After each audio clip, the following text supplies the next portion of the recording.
The water is literally boiling out here at Lake Mead. You heard me right, it is boiling. Now we're gonna get into that in a second, but before, we're gonna go ahead and check out some of the stuff that's been happening here at Lake Mead. What's the water level looking like? What are some of the boats looking like? And then we're gonna start getting into why the water literally boils. When this time of year comes around and that sun starts getting high and hot, there's something special that happens out here in some of these Colorado River reservoirs, including Lake Mead, that is an absolute blast. You guys definitely don't want to miss. So today's video is going to be super exciting. We got Senior here. Super excited about today's video. Boils. Why was I going to say babes? There's no one up at 5 o'clock in the morning. So boils. We don't even have beer, so I'm trying to think of another B word. Boils and bass fishing. Let's do it. Sin City.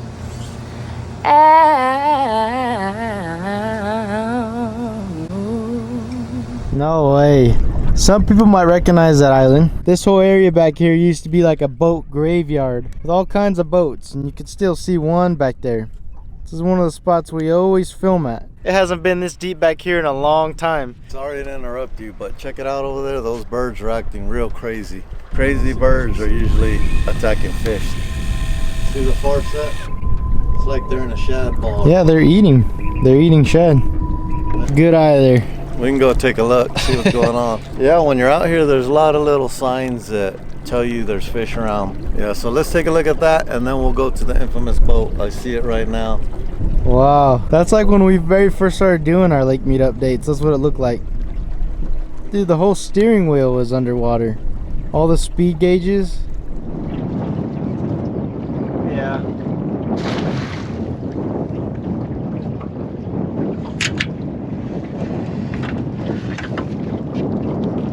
Oh man. Whoa. It's almost too big. What do you think about back here? We used to complain that the water was going down. Now we're complaining that it's going up so fast because all the beds for the tilapia should be right on the shoreline, but now the water went up 5 feet in the last couple weeks, so they're a lot deeper. Water's muddy, you can't see them, so bow fishing is not going to be great. Pretty much humans are never happy. Man, those things right there we were talking about when water was going down, that'll stick to your clothes like no tomorrow. Now they're all in the water, so if you go swimming out here, they're gonna be sticking in. All right, so here's what we're gonna do. We're gonna go check out the infamous Lake Mead boat that's sticking straight out that all you guys enjoy watching. My boy Juju caught a fish right at the base of that boat. So you just caught that bass inside the boat? Yeah, it's the first largie I've gotten this year, I think. Yeah, that's crazy. I've been catching a lot of largies lately. Probably has a bed right now. That's crazy. Nice work. So we're gonna go over there, gonna use the same bait, same everything. Adrian's gonna try to catch a fish at the base of that boat, and it'll probably be the same fish because they usually hang out in the same area. We're gonna see how he's doing. We'll release him again.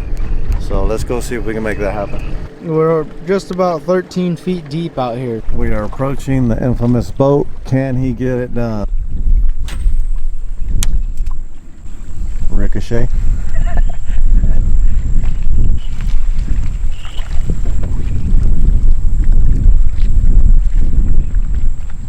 And the fish is gone. Somebody came out here and caught it. Yep. He's probably back here now that there's a bunch of structure. For a while we were coming back here and checking out like all the new wildlife that was growing. You know, it started out just mud, then turned to grass, then trees. Now as you can see, we're behind the boat. The boat's right there, and all of the stuff that was growing is all just underwater now. A lot of people say that Lake Mead's shaped like a martini glass.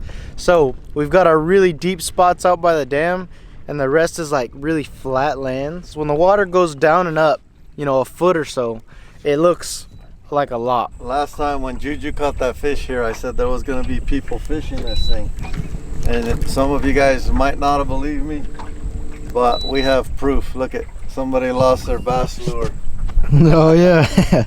Somebody lost a swim bait on it. So whoever was fishing in this spot, you got your little swim bait stuck. We're gonna grab it, and we're going to take it to a location where we're gonna catch stripers with this. All right, there it is. There's the new challenge. Now catch a fish on the lost lure. Here we go. Here's the challenge. Lucky little swim bait. Got off the lucky boat, off of the lucky lake. Let's go get it. So did you see that episode of Ghostbusters out here? Ghostbusters. Ghost Adventures, sorry, Ghost Adventures. They came out to Lake Mead and it was pretty interesting. They take it, you know, a different route. They're looking for demons and skinwalkers and stuff like that. I've never ran into a problem with any of that stuff. If I have, I just thought it was a crazy coyote or something, you know. I don't read into it too much. Some of you guys were sending me that on Instagram, like, did you guys see this? It's pretty interesting and stuff, but... Coyote up there running. See? The Uh-oh. one right there we were talking about. Oh, we gotta go to the other side. That truck scared him. The demon coyotes. Oh, I see him over there. There he is. They were saying the ghosts out here stay in the coyotes.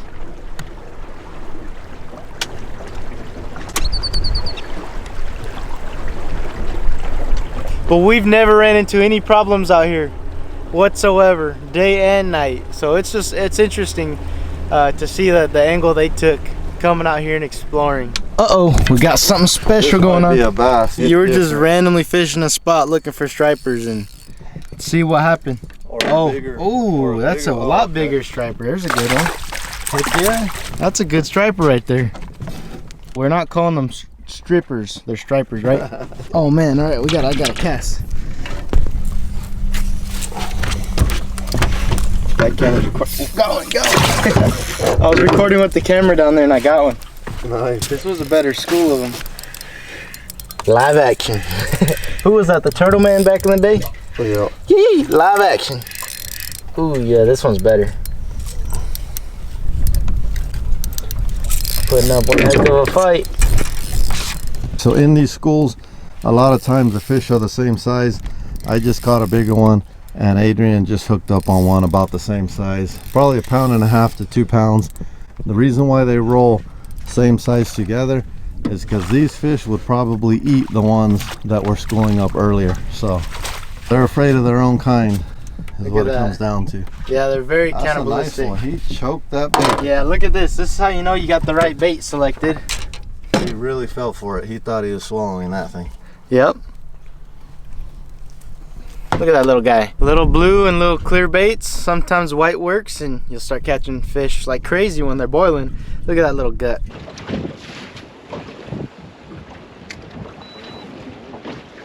So we saw a boil here, but there's different types of boils. There's boils that go for shad that are about that big, and some that go for shad that are extremely small. Those are called fry. They just float near the surface, and you'll just see the fish kind of gulping at the top. They're not real aggressive when that happens. It's like a very lazy feeding, so they're eating a little micro fry, and it's tough to get them to bite sometimes, but it's still fun to chase them. Man, they're little stripers though. That's a fish.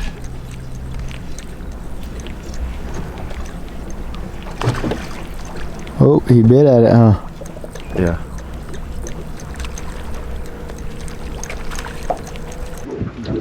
Yep.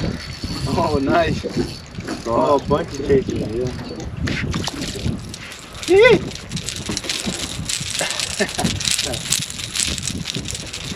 Little jerk bait.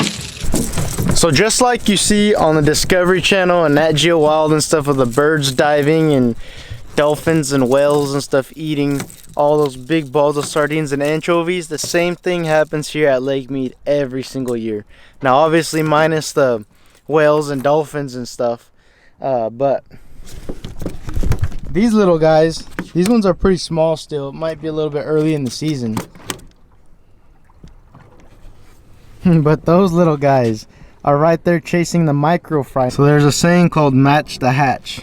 If you can get your bait close enough to what they're eating, you will catch whatever you're fishing for. Exactly. But it's always super cool out here when the fish start to boil. This year's been very weird because it's been a little bit colder. Like today's even going to be a little bit colder. The boils are usually starting to go crazy by now. And you know, bow fishing's starting to get good, but everything's a little bit slower this year. With the incoming water and just, you know, the fact it's been a little bit colder in general, things have been a little bit slower, but they're still a lot of fun. Those boils, we just sit around, look for them, and once they start up, everybody starts casting and catching.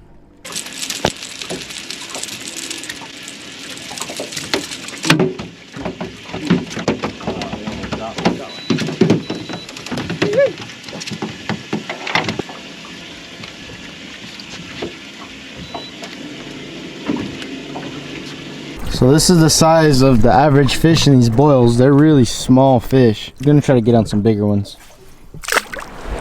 All right, before we show the intake tower, what's your first thoughts? Lake Mead has gone up 15 feet to 20 feet since it went really low last summer. So we're really excited about it. Check it out. Man, has it gone up. We can't even use the grooves as markers anymore. There's one of them somewhere down there with a chip in it that we were using for a long time, and you can't use it at all anymore. Just look at this. And as you can see, oh, you got one? They're still there. Ooh. Got him. Oh, there's the record. Oh, quick release. It looks that good. was cool. We got it. We got her done right here. That's crazy to see though, isn't it? We're just glad to be out here. Glad to see the progress of this place. Very cool. It's wild. We've been here for the ups and downs. Hopefully we continue to see ups and not as many downs, but you just never know. I was reading through some of the comments on our last video, our last Lake Mead update, and a lot of people were saying that they think that the water going up is just temporary. We've lost that much water, so you never know. We shall see. A lot of people are saying that El Nino, you guys haven't heard about that. A lot of the weather people are talking about how El Nino is going to come through this summer and dump a whole lot more water on top of us. It's going to be very interesting. One thing that I have noticed is it hasn't been hot enough this year to like really start evaporating our lake. It's been super weird. Today wasn't hot at all. Our high is only like 95, when in the past, in the middle of May, I mean we're in early June, your temperature usually goes well above 100 degrees. So very, very interesting year. And for us to start it off on an up note is pretty cool. Ooh, he got another one. They're loaded. There it is, catch of the day. Let's release this guy. We gotta make this happen fast. Too much going on here. Little Instagram story. They still haven't lowered any of the pipes from that intake tower anymore.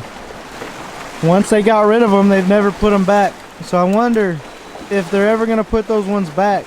You think they ever will? Eventually, they will. If the water continues to go up, huh? Yeah. Now's a good time to fix everything they had going on there. Yeah. I haven't seen that boat touch water in a long time. Water is touching it again. Crazy, right? This is the one that's always been right here by the tower. Pretty nuts. I've never actually gotten a really close look at this boat. Looks like some form of speedboat. Got a big engine in there. You guys know what kind of boat this would be. The make, the model, maybe the year of it. If you're that good, go ahead and comment it down below. Be interesting to see. What is that? I don't think I've seen that before. Is it the jet boat? Well, the jet boat was brown. I thought this thing's got a blue stripe on it. It is a boat. That looks like that old jet boat that we used to be filming a while ago. Well out of the water.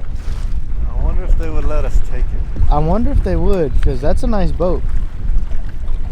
It's fiberglass though. If it was the jet boat, I thought it was steel, but if this is it, then it's fiberglass. But it looks in good shape. I mean, it's got some cracks in it if we were gonna salvage it. They're probably, you could probably buff them out, but yep. It definitely is the jet boat. There's the engine. It completely flipped around. No way, that's crazy. This one right here is very crazy to me. So some people that are local, or maybe even worldwide, I'm not sure how far that news story went, but you might have seen me on Fox 5 News filming with one of our local news crew members out here named Jacqueline. We walked up to this, and this boat was a good probably 100 yards from the water. It's slowly working its way to be completely submerged. It's interesting that they never picked it up and took it to the dump or anything. One benefit you could look to leaving it though is if the water ever does go back up, it's good fish structure. There's a big catfish or something right here. Big carp maybe. Can't tell, it's too windy. But here, I'm gonna get a side profile of it. Tell me what you guys think this boat is. Make, model, and the year.